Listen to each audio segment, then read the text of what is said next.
Watu wangu, mara nyingine ni mshaba Marekani. Mnaona tu plot beautiful homes right there kwa mlima. So watu wangu, tuko place ingine na huku inaitwa Isakwa. Leo tunaongea kuhusu watu wangu. Acha kwanza nione kama nitawapadisha hapa kwa mlima. Huko kuna milima. So tukiteremka hivyo baby mtaona sunshine. Huku tu ni kaneighborhood kadogo. So leo tunaongea kuhusu challenges couples, beginner couples. Ukikuja na mzee wako, ukikuja na mtu wako, ukikuja na mnawaita aje hao, you know the names mnaitanga hawa watu wote mnakuja nao, wapendwa wenyu. So and this is mostly for our married couples, okay? Challenges wanna face Marekani. There's so many challenges, mazee. Like I've been telling you guys, it's been tough for married people, okay? But we're gonna go through that. What is this problem? What is causing the problem? By the way, this is a counseling session for you guys. When you meoana, because wengi wenyu mmejaza green card na mabibi zenyu. So this is like a counseling session. This is what's been missing amongst the Kenya. Nobody wanna cancel these new couples. Mapasta wataki kufanya hiyo kazi. Nobody wants to do this, so I'ma do it. So let's talk about umewin green card with your husband or wife na mnakuja Marekani. So the first challenge mtaface, na hizi challenges zote zinaenda into also challenging your marriage. They start from the beginning. The first challenge ni hosting. So ukiwa hosted kupata mtu wa kukuhost, okay? So maybe kuna mtu anaweza kuwa hataki kuhost the whole family, okay? But let's assume mtu amehost the whole family. Mnaona venye huku kuna milima sana. Huku ni kwa wana pesa, So nitazunguka hapa hivi then turudi. Wenye mnajua route yangu. Mnajua venye tutaenda. So nitazunguka tu hapa hivi nirudi na huko. So hosting. So tuseme umempata host. So we are assuming the best case scenario. You already have a host, si ndio? So ukihostiwa, ujua mtakuwa mnafanya kazi bwana yako na bibi yako, and you're expected to mfanye kazi. So now tutaenda mbili, tuseme mmehostiwa nyinyi wawili. Na mkihostiwa nyinyi wawili, unaweza pata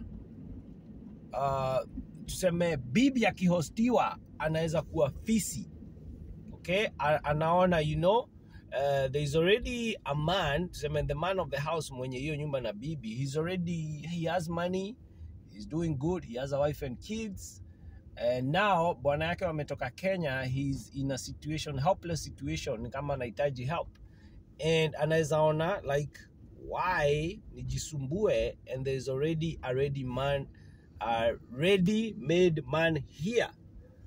Then there's another thing where watu wengi they are attracted to newcomers. So unaona bwana huyu amepata kama ni fisi, na bibi mwenye wamekuja kama ni fisi. Guess what? Saa zile huyu bwana amehosta watu. He could be most of the time maybe ako available akitoka kazini. He knows his stuff. He knows when he can get home and not get home. Then there is this the wife probably anajua ile time wife anaenda kazi, and bwana yako ukikamna yeye, he has to kuwa chap. Unaelewa, maybe anachukua na wasea anaenda kutafuta tu haso hivi. So you see, akikuwa mafisi wawili, that can really wreck those marriages, okay?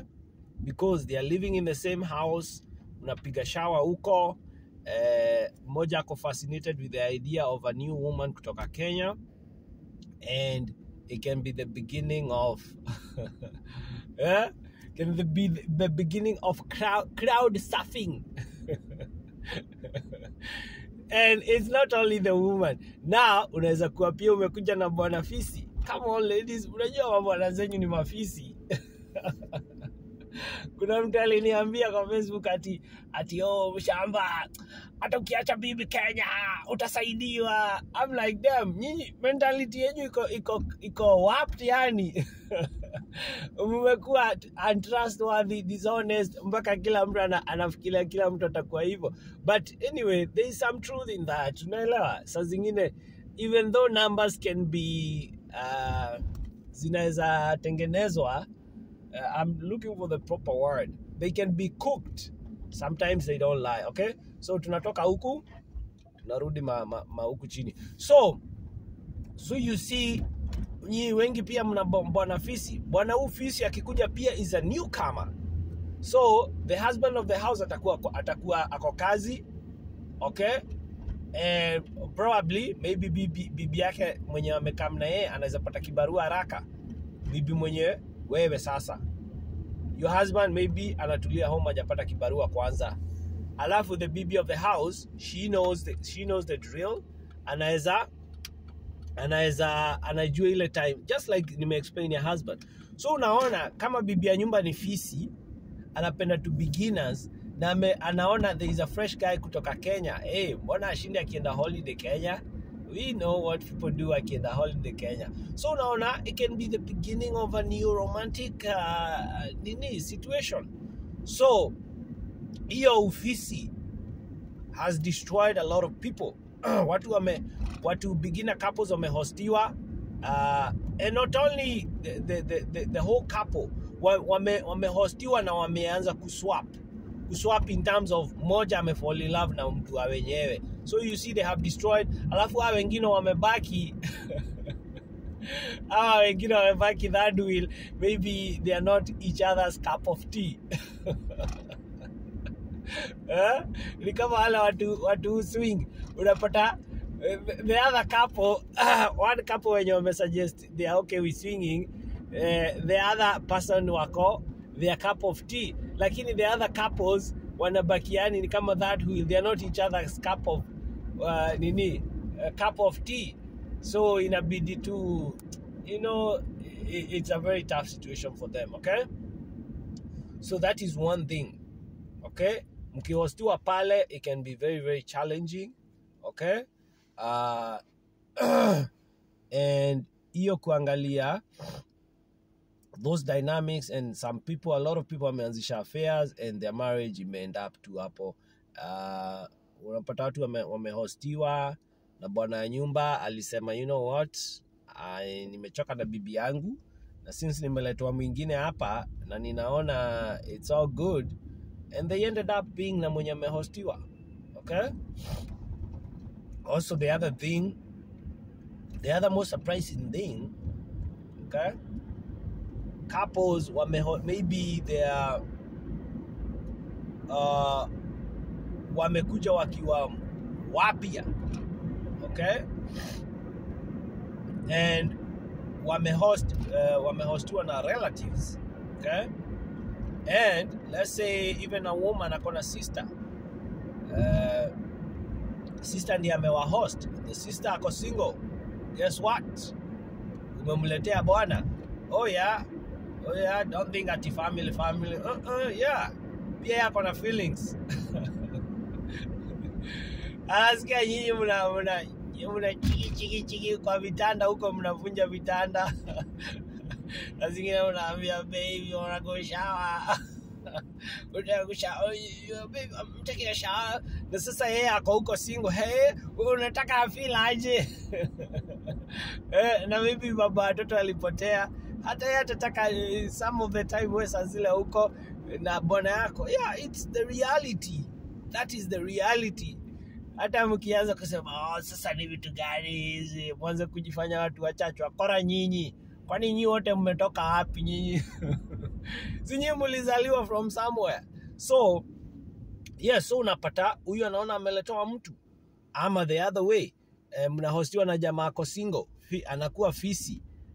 Uchali bwana yako, sababu most of the time uchali ndiye anafosiwa kuwa chap ndio aweze kuwatoa kwenye wamehostiwa anafanya nini?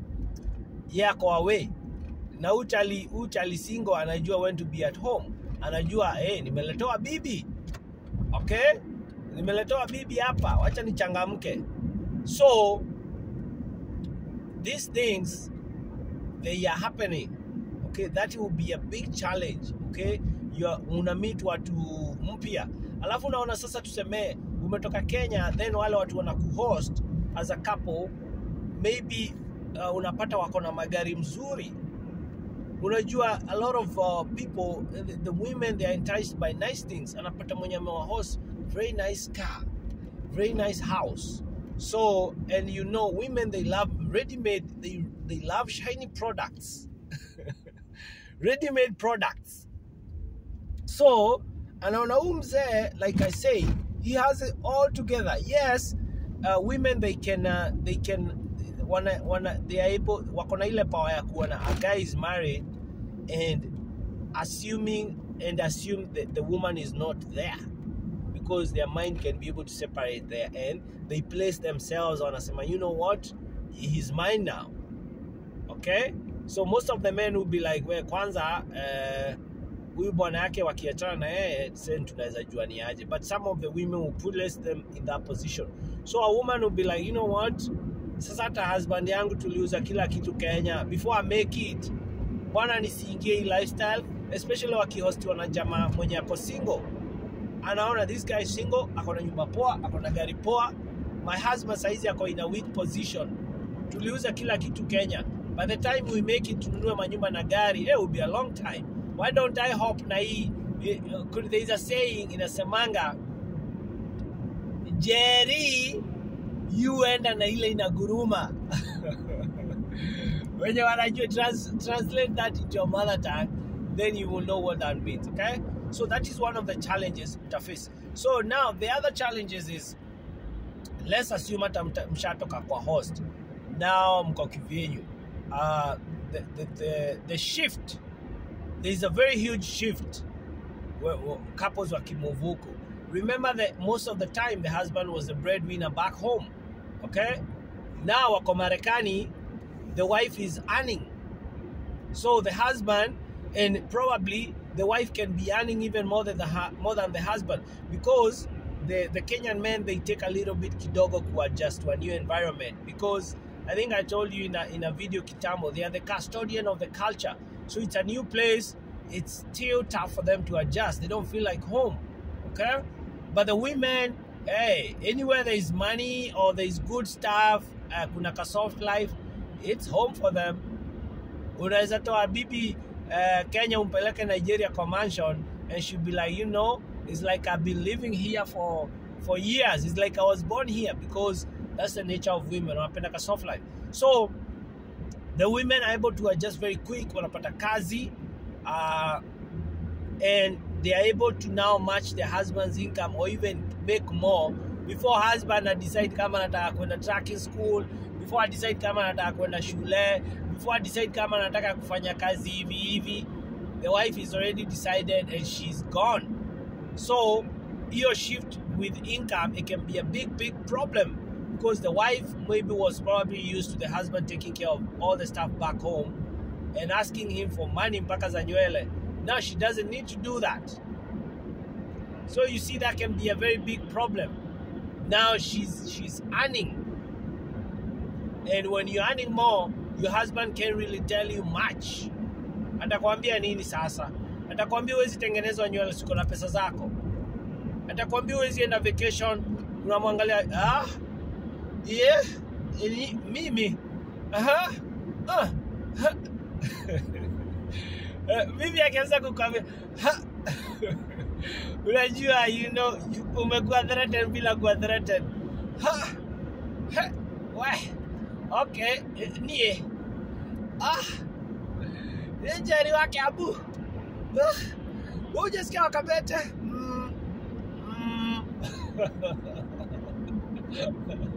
Ukianza kusikia hizo non-verbal communication, you know it's burning. So utamwambia sienda vacation, anakuangalia like, are you crazy? Sini pesa zangu. So that shift in income, it can be a big problem. and some men never recover from it. They can feel wako pale chini, and they now have a challenge in the house. What happens with a lot of couples is, instead of them working as a team, because yeah, bibi anaweza make more kama mko married na hiyo heshima. One thing I like to tell you or say, like, people don't understand, and nasemanga inaje gani mnaoana na muelewi, kwa sababu mtajiita Christians hapa na you don't know what marriage is. Mkiwa join kwa marriage mnakuanga one person, so whoever is making the income, that income belongs to one person, which is both of you. Ndio ona mnaenda mnafanya hizi ma weddings at church, then mnashindwa what is going on, is not working, because mulienda mkashikanisho mkakuwa one person with the body of Christ. You're no longer yourself, the wife is no longer herself, you are one person. Then mnaanza kufanya vitu separate, then mnashindwa what is going on. Yeah, because already nyi mlienda mkavao pale mbele ya Mungu and it was a lie. Then you started doing your own bullshit, okay, because mulilai. Ndio utapata hata watu wengine marriage zenye wanafanya kwa court ama kamwiste, they tend to zinakaa sana because is based on honesty. They don't need to go lie. Lakini yenyu mmelie before in front of people and in front of ya Mungu. Okay, so mmeweka covenant na Mungu, then unaona mtu anaenda hapa anafanya vitu peke yake. So the money ikiingia, you think pesa ni zako peke yako. No, it belongs to that union. It's for the good of the union. The husband is not making the money, the wife is making the money. The money belongs to that family. The wife is not able to make money, the husband is making the money. It belongs to that union. Sababu mulienda, mimi siko hapo mkienda pale mbele ya church na mnasema you're gonna be one thing. You did that na mlifanya mbele ya Mungu. So when you go unafanya kivitu like an individual, mnadhani Mungu atafurahia? Huh? So unaona, so now that's another problem. So hiyo inaleta shida now when people they make money, they wanaona pesa ni zao peke yao, and now inaanza problem. By the way, one of the biggest ile kitu imeleta shida amongst Kenyan families, it's finances. Na niyo bibi akimake pesa mingi, a lot of Kenyan women wamesoma huku, they're making a lot of money more than their husband. Now the guy is useless. Instead of looking at it, this is somebody who is part of me. So if I make more money, it's like he has made money. Now utapata with a lot of Americans, that's the way they think. They are married, utapata wako na stay-at-home husband, ama the husband is unable to work, and the wife is okay going to work and bringing money for the family. Okay? She's okay with that. She's okay with that because they understand we are doing it for the good of the family. But sisi wa Africa, you're doing it for the good of yourself and your family on the other side. So hiyo itakuwa one challenge. Kuna hiyo financial shift. Then the other thing is the husband anaweza start feeling very insecure because back home alikuwa na very good job, anapewa heshima, ana make a lot of money, ana call the shots. Ukifika Marekani, you're not calling any more shots. You are a manager somewhere, unakuwa manager wa nani wewe? You are earning pesa mingi, you don't have that money now. Okay? You are a respected member of the community. Huku you have to come and upate watu when you are respected and you try to box them out. People don't know you. Wakenya wengine hawakutambui. So what's going to happen? You as a man inaweza rabi go ya mse vibaya. Kwanza mtu alikuwa amezoea kuwa in powerful position ama in power, then you realize, man, hata kazi ya ofisi siwezi pata. Oh my God. And that can may drive a lot of men when they are unable to adjust. Wanaanza maybe kumedicate, kukula kapombe, and some of them life never, they lose all their motivation because they are like, man, I sold everything in Kenya, I quit my job, and now I gotta be here nikifanya kazi ya security, ama nikipanga groceries, ama nikitake care of what was there, and this is not my kind of life. So that can affect somebody. Mtu ametoka in money, akipunguzwa position where money is now scarce, it really affects them. Same way, mtu hajatoka kwa pesa, akiona pesa, it's going to affect them. It's going to get in their head because they're not used to it. So those men, it becomes very insecure, and it becomes a problem for them. They're no longer motivated to look for their family, and they are okay with being average. And now, Mabibi, now the women are so motivated. By the way, the Kenyan women here, they're so motivated to soma, and some of them are motivated by their situation back home.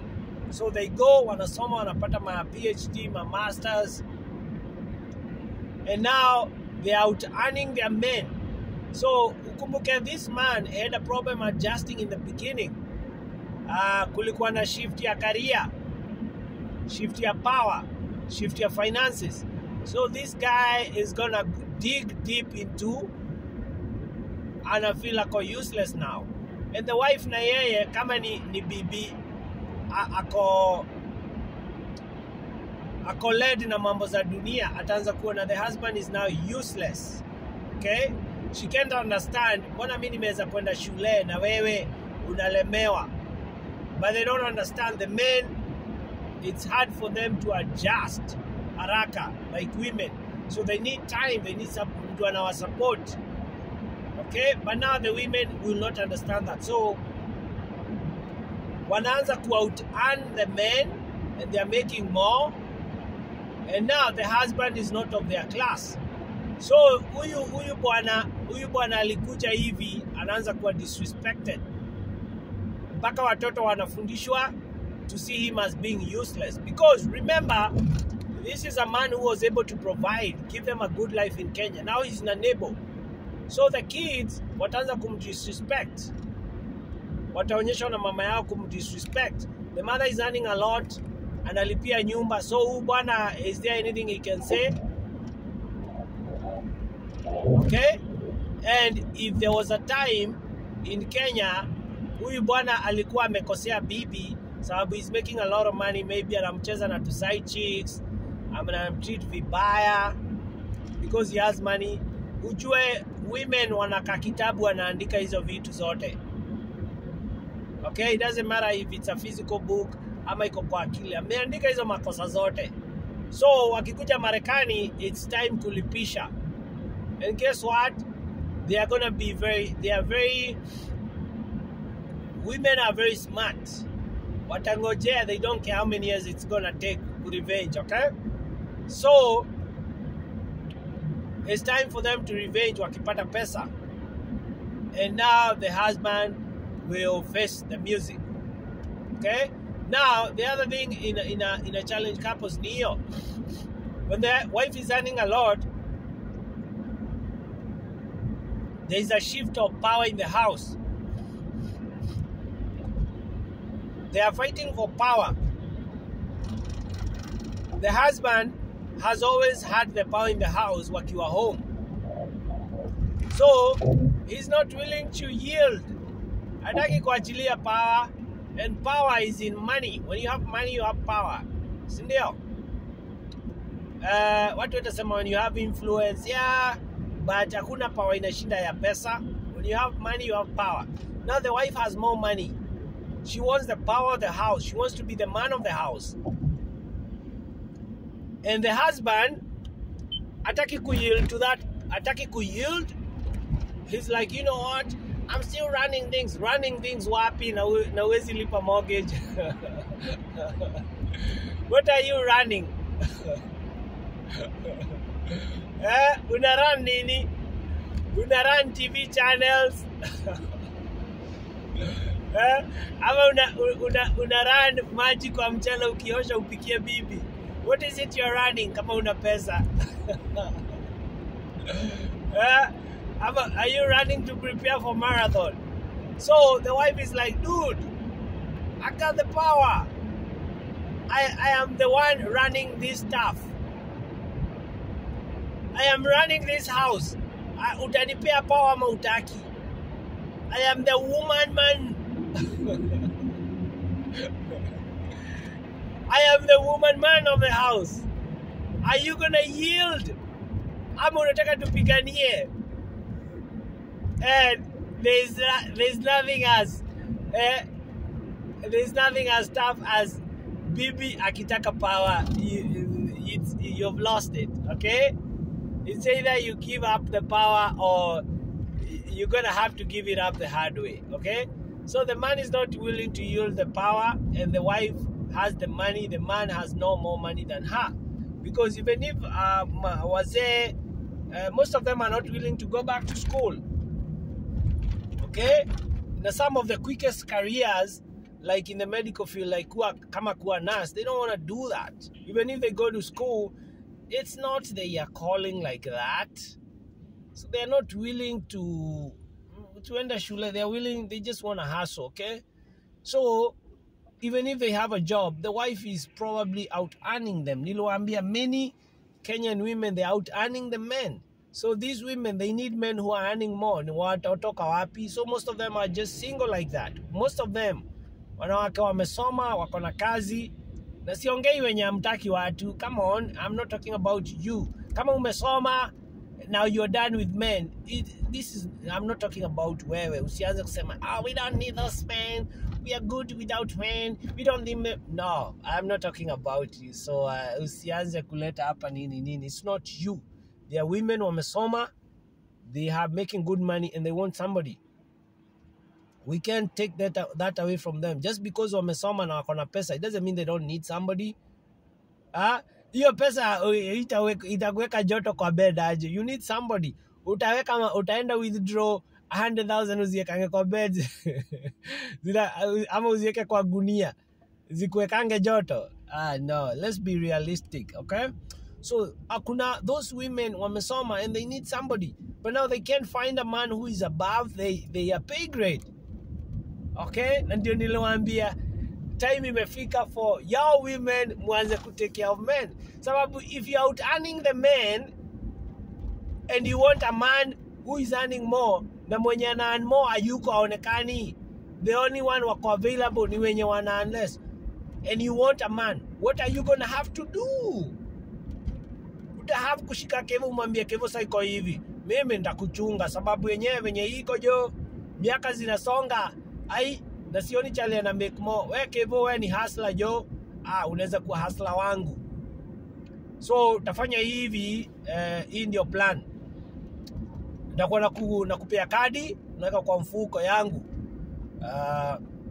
Nakuwa nakupeleka na kununulia masuti. Okay?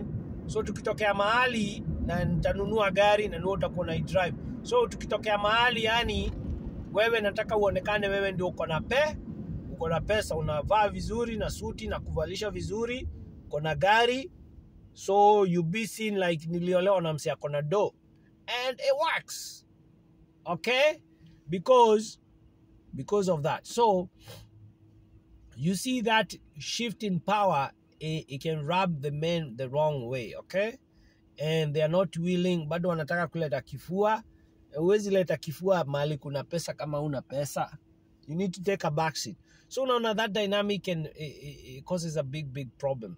Now, the other ones, when it comes to finances, it's families on both sides, okay? And I think I've mentioned this before. When people wakitoka Kenya, right now kuna mashida mingi sana, okay?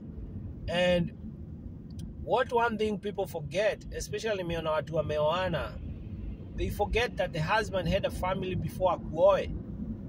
Then the other side, the husband, most men don't really forget that the wife they let the wife do what they want with their family.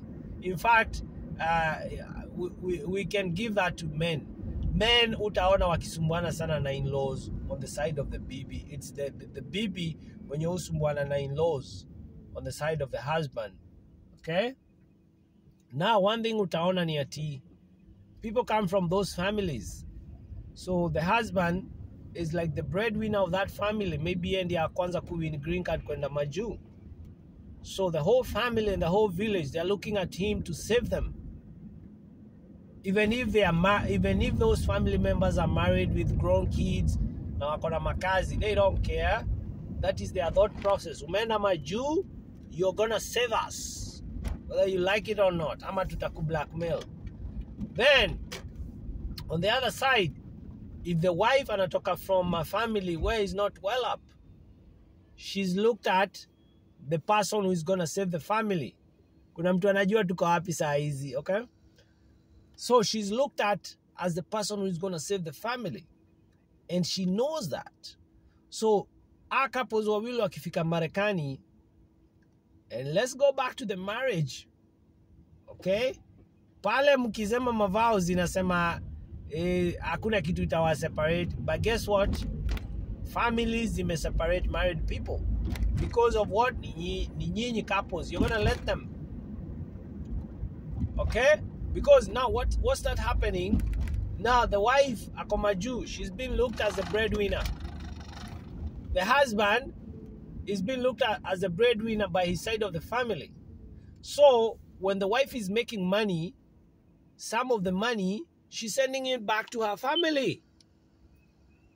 Okay? And assuming the husband should take care of vitu home, should take care of the family, family yenye wako na bibi. At the same time, ujeni kidogo hapa nipunguze hapa. By the way kanini kameanza kuingia kabaridi. So you have to keep warm. So the husband is being looked as the breadwinner on his side of the family. The whole family wanatokea from out of nowhere. My auntie, my uncles, they want money. Oh, the cousin, the long distance cousin, oh, my son needs school fees, my daughter anahitaji school fees, tunaenda Kisumu this weekend, we need some money, tutumie pesa, watoto wana get together, tunataka mtu wa snacks, tunachama, sijui tuna harambe. Oh, yes. Bwana anatumia that list. Hii list inatoka kutoka mama yake, the sisters, the brothers, the cousin, the extended family, they all want some money. Oh, ng'ombe yangu imemaliza he. Ng'ombe yangu imemaliza he. Unajua ile ng'ombe yangu niliita Kevin like you. I named the cow after you and the chicken. Since you left, hiyo ng'ombe imekuwa ikiania. Ina moo. Inasema Kevin, moo. Inataka nyasi. So si ununulia maybe itakubuka imetoka kwa kababa. Kababa Marekani. So the husband, he's going to have to send money. Okay? Now, the woman now, pia yako na family members. Mama yake anamwambia we need to kujenga maploti hapa. Tunahitaji kujenga maploti. Your brother's kids, walifukuzwa shule, they need some school fees.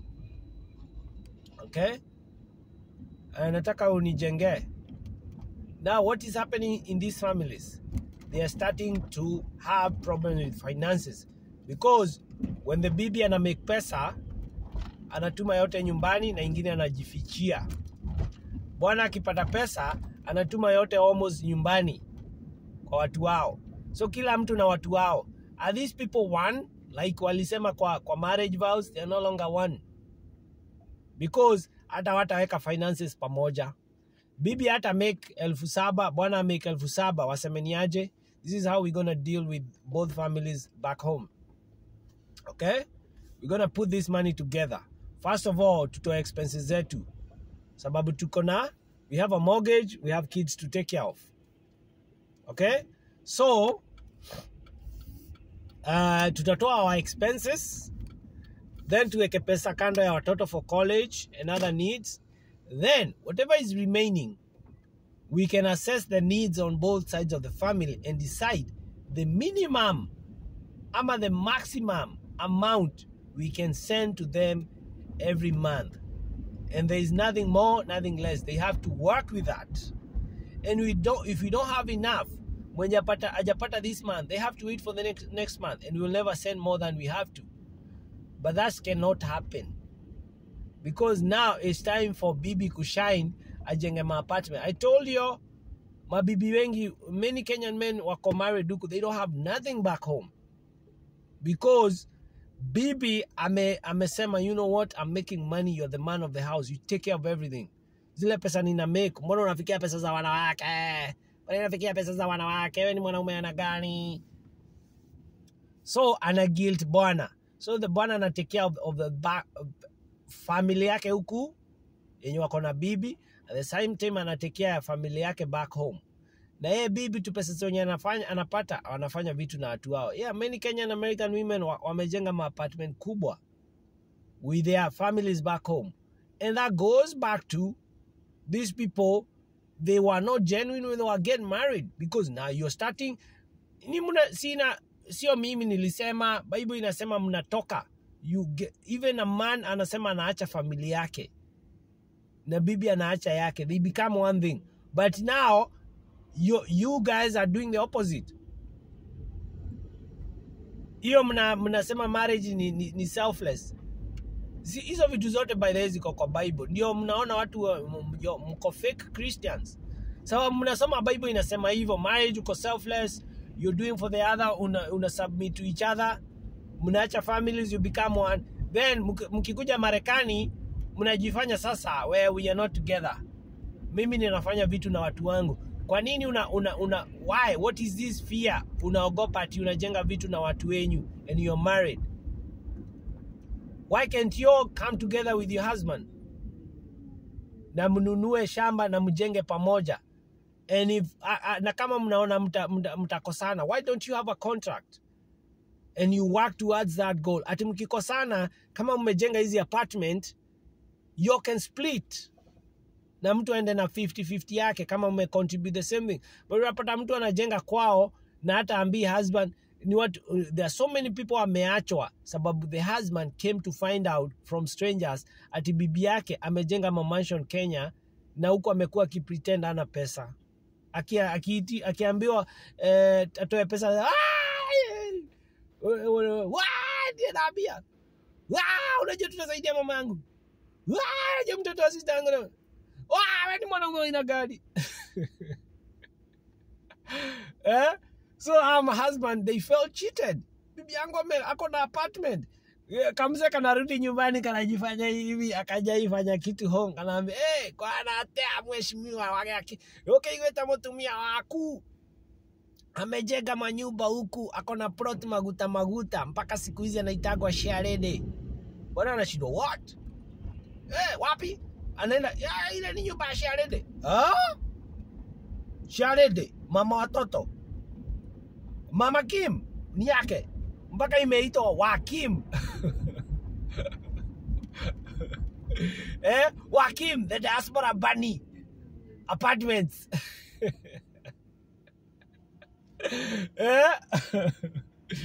Ebenezer apartments.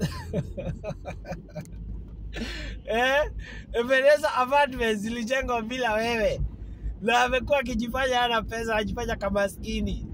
So, bwana anarudi Marekani amewaka moto. Na anaacha huyo bibi because it's been a lie. Anafanya vitu behind your back. Sababu it goes back to mlifanya vows and you don't even know what you did. You are doing things separate. Fanya vitu na bwana yako ama bibi yako. Na kama unaogopa atakuacha, chora ma contracts venye mtasplit hizo properties. Okay? Lakini kufanya vitu behind your spouses na ulienda ukawana pale mbele ya church, you are a liar, dishonest, hauna integrity. Unaenda pale mbele ya church unadanganya, hata sio watu, unadanganya Mungu. Kwa hiyo dhani Mungu ni mjinga, anaona. Oh, so you lied to me. Mtakuwa one and you're doing things by yourself. Okay? Hata Mungu they see, wanaona the marriage is seen as a church, okay? And Mungu anasemanga he's a jealous God. Akiona you don't even have time for him, you unataka worship to Mungu tu ingine, he's a jealous God. So if the marriage is seen as church, okay, and it's seen as church, and you're getting away from the church, yes, he's a jealous God. You get punished. Una divorce hapo unashinda man, sijaipata bwana mwingine. What's happening? Hizi vitu zote ziko kwa marriage. Mna divorce your finances. The marriage ni wapi imesema mna divorce your finances? Mostly ni infidelity, lakini nyinyi mmeachana juu ya finances. Yendeni msome Bible yenu. Usikuwe fake Christians hapa. Kama wewe sio Christian, wewe unaweza pata ka break sababu you don't know better. Lakini nyinyi mnajifanya fake Christians hapa, mnaenda pale mnafanya vows hapa mbele ya watu. It's a covenant, then you become you're pretending unataka kufanya vitu peke yako. You're splitting the church because the marriage is seen as a church. You are cheating on the church by doing things behind the church. Pastor ako pale mbele anaombesha church. Nyinyi ushaform ka group kwa church. Mna meet behind the church na mnachukua offering. You're cheating the church. Unafaa kufukuzwa kwa hiyo kanisa. Okay? So akuja kuwa na giza, msianze kushindwa. Kwani huku Marekani kunakuwa na giza aje? So unaona hiyo the helping both families ime break the family, because utapata there is even selfish partners. Maybe the husband anamaliza pesa zote mpaka watoto wanunuliwe Jordan mpya, fridge iko empty, ametumia watu wao pesa.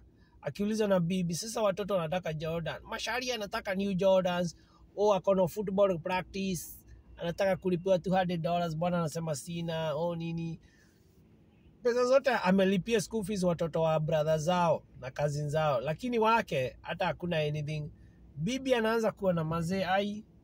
So me and my kids, we are not the family. The family is wale wako Kenya. Anytime watoto wake wamerarukiwa na Jordans, hapa mbele zinaenda zikicheka. Kucha zinaenda vidole zinaenda zimetoka kwa Jordans. Bibi anashindwa, what is happening? My kids hawezi nunuliwa Jordan, wanaambiwa you should appreciate uko in America. You are able to access these good things. Wale watoto wako Kenya, they don't have anything, they don't have nice Jordans. Hao ndio wanafaa wavae Jordans mpya. So bibi anakuwa resentful to other husband, anashindwa, so my kids are not important wenye tumepata na wewe, but your brother's kids ndio important. You are the quickest one kuwalipia school fees, and our kids wanahitaji food. Fridge iko empty, umetuma pesa zote nyumbani. Bibi anakuwa resentful towards the husband. Okay? Then ikuwe bibi ako na brother na anataka kulipiwa college expensive Kenya, and she wants to give, everybody wants to give a good life to their family side, but what do they don't understand? When you get married, you have to understand now you have a whole ass family. Your other families, yes, they are family, but if you really wanted to help them and give them all you want, then marriage haingekuwa the first priority, because unajua dynamics of marriage is going to be a whole new family. So if you wanted to save your whole family, you would have worked to get the money and save them fast. Sababu ukiingia marriage is going to be even hard. So bibi akona brother anataka kwenda a very expensive university, na bwana yake akona sister analipia expensive university, but bibi anaona the husband shouldn't be doing that. Bwana analipia sister yake university na ameolewa, si bwana yake amlipie, but the wife yeye anataka alipie brother yake yenye hajaoa a very expensive university. Watu wanaanza kuvutana, and it becomes a competition. And we go to another thing, competition. These are marriages. You start seeing your husband as a competitor. I can work more hours and make more money and send to my people. Na ya husband anasema, you know what? I can disappear for a whole month so I can make money so I can send to my own people. It becomes a competition now. Mnaanza kucompete. I can buy myself a BMW. Okay, hata mimi nitajinunulia.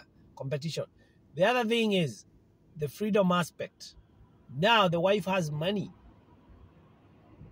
Okay, and the husband has money. Like venye nilisema, wife akifeel ataenda on a Friday akuje on a Monday, akona gari yake, anaiweka gas, anaweza lipia hoteli. Okay, watoto wake sio wadogo, they can be left at home. So, and this husband anajaribu kuambia bibi venye afai kufanya. It's gonna be World War III. Niko na gari, niko na pesa. What are you telling me? I'm not a kid. Unadhani yuko ni Kenya? This is not Kenya. By the way, if there's one thing utaambiwa, wanaambiangwa, Baba Jimmy, this is America. Ukisikia hivyo, Baba Jimmy, this is America. Kwanza utaitwa jina yako, Jogona. Let me tell you, Jogona, this is America. Ha! Kuni Ulaya. Ukisikia hiyo, wewe.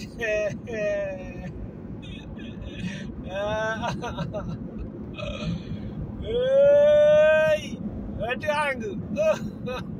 Ukisikia this is America, this is not Kenya. This is not Kenya. This is America. This is not Kenya. Kwanza ukisikia Kenya, it's not Kenya. Just know it's game over. So unaona, you cannot control. Huwezi mwambia anything. Akona pesa. Very tough for you, guy. Huh? So that is another challenge. Now, the other challenge is work. The work culture in Marekani is very, very toxic, okay? People build relationship with those people they spend their time with, okay? Now, makazi za Marekani zinafanya kazi na shift. You can go, kuna mtu anataka kufanya kazi usiku, okay? Kama bwana anafanya tracking is gonna be away. Okay, now those work shift, they destroy families because unajua in Kenya unaweza chapa au na race. In Kenya mnaweza enda kazi asubuhi na bibi, jioni mko kwa bed mnasomeana bedtime stories, okay? Na bibi yako unasomea bibi yako tu storybook. Anakuambia ukimalizia kunisomea hiyo storybook unaweza nifunikia. So you see they have time ya kusomeana storybook before ndio waweze kulala. Now Marekani unapata ile time unaweza kuwa unasomea bibi storybook ako kazini. Ama bibi analalanga kazini anafanya 16 hours. Ako hungry for money. So that takes a lot of toll in relationships. Sababu kwenye bibi ama bwana anaenda anashinda kazi, there are other human beings wataanza kudevelop feelings. So utapata bibi atapata work husband, okay? Ama bwana atapata work wife, wenye wanafanya kazi na yeye, wanaenda break room, wanakula na yeye. Kama ni lunch time, they go for a walk together. They are building a relationship. They are spending more time with each other than their spouses. So bibi kama anaenda kufanya 16 hours every other day kazini, na wewe bwana mnaonana maybe 6 hours. So who do you think is getting more time? It's the guy or kadem at work. So they're building more time. They're gonna get more time together, and that inaanza kuleta affairs. So there are so many affairs that may happen na Kenyans kwenye wanafanya kazi because they're spending more time na watu. If they need to vent, ni hawa watu wako kazini. Okay? Hawa watu kazini, they have their back. So that is another challenge. Hizi makazi za Marekani, they are not giving enough time for couples to be together. So they start, wanaanza kuwa kama mabro na masis. Wanaonananga, yeah. Most Kenyan couples hawaonanangi kwa nyumba. Wana spend 3, 4, 5 days hawaonanani. Bibi akiingia ndio bwana anatoka. Bwana akitoka ndio bibi anaingia kutoka kazi. So are they gonna have time for each other? Watu wangu, it's already 50 minutes. I'll continue with this video. There are so many challenges you're gonna face as a new couple. But just always remember, remember kama uliolewa kanisani. Remember those vows. Read your Bible. Read your Bible and do venye inasema kama wewe unasema wewe ni Christian umeokoka. Don't be a fool. Ukienda Rome, you don't have to do what the Romans do. Watu wangu, nikumbusha tutaendelea. Woo, woo, woo.